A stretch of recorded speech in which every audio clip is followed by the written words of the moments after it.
When your Ford F-250 wrench light flashes and you experience a sudden loss of power, the engine has entered limp mode to protect itself, and the most common fix is replacing a failing electronic throttle body or cleaning the mass airflow sensor.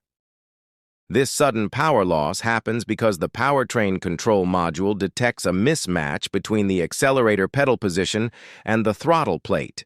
When the gears inside the electronic throttle body strip or the motor fails, the computer cuts engine power and triggers the wrench light to prevent uncontrolled acceleration. Pulling the trouble codes with a diagnostic scanner will typically reveal codes like P2111 or P2112. These codes point directly to the throttle actuator control system being stuck open or stuck closed. You can verify this by removing the air intake tube and inspecting the throttle plate.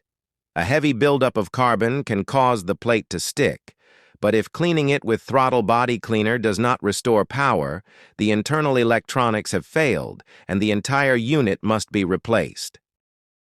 Replacing the electronic throttle body requires disconnecting the negative battery cable, unplugging the electrical connector, and removing the 4 mounting bolts.